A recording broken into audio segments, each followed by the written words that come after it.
Hello, friends. Fred Jones here again. Another event in my life, healing event in my life. Wanted to share with you today.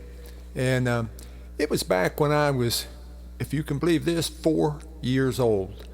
And actually, my mom told me a lot about what happened here. And so I'll just go over some of the things I talk about. It'll be what my mom told me. I don't remember them exactly. But when I was 4, the kids, all of us had been playing outside, and it was a real hot summer day, and I'd been playing off by myself a little bit, and they came in the house and went back out, and I saw that they came in the house and got something to drink and then went back out.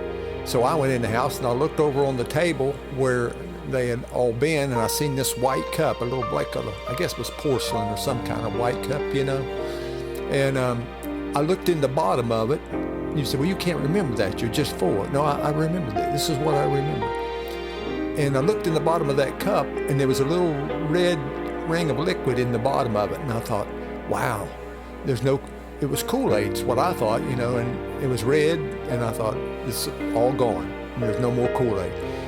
And so I looked around, and I looked up on top of the shelf back, way up on top of the cabinet.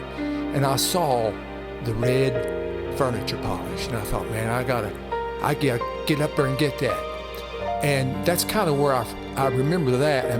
But from here on out, I don't remember anything. I'm just telling you what my mother told me. And she said that I looked up there and I climbed up there, got the red bottle of red Kool-Aid down, went over to that same cup, poured me a whole cup full of it, and drank it. Then my mom said I walked into the living room, and she said I turned white and passed out. And so she didn't know what happened. She ran into the kitchen and looked, and I had gotten down a bottle of the old-time furniture polish, the red bottle that has the skull and the crossbones on it, the original. It said, fatal if swallowed.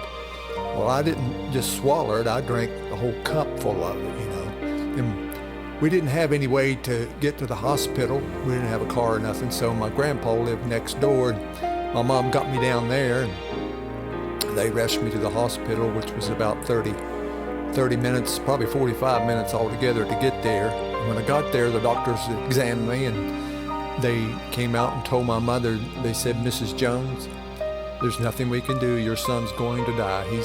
He didn't just drink a swallow or two. He drank a whole cup full of this stuff, and there's just nothing we can do. You have to remember, this was 1959. They didn't have a whole lot they could do back in those days for you. So my mom told him, said, no, you wait a minute. He's not going to die.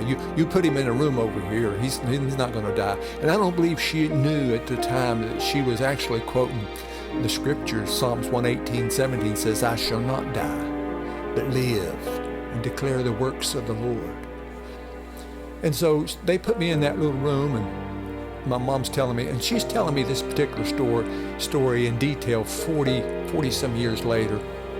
She said, Freddie, she said, I was praying for you, and then she said it was in the middle of the night, or close to 1 or 2 o'clock in the morning. And she said, while I was praying, and folks, I don't talk too much about spooky stuff because God's not spooky. But she said that there was a light that came around and stopped over the head of my bed. And I thought, well, it's probably, a reflection from a car going by through the window or something. She said, no, there wasn't any windows, and the door was closed. She just had a little lamp on. And she said she never thought much more about it. She said, but the next morning, she said, I woke up, sat straight up in the bed, was completely well. And she took me home. And that's what God had done for me again. When I was 4 years old, the devil meant to kill me, and the Lord stepped in. The Lord stepped in and said, no, you can't have him. Based, I believe, on what my mother believed and what she said. And because God's a good God. He wants above all things for you to be prosperous and healthy. That's what he wants. I know a lot of people don't want to hear that, but any good God would think that, wouldn't he? There's only one God. It's the God of Abraham, Isaac, and Jacob. And so he did that for me. He healed me there. Mom took me back home, I'm living today to tell you about this so it'll help you. Maybe it'll help your faith and increase your faith to believe God that what He said He will do. Believe in Him and trust Him. Amen? Amen.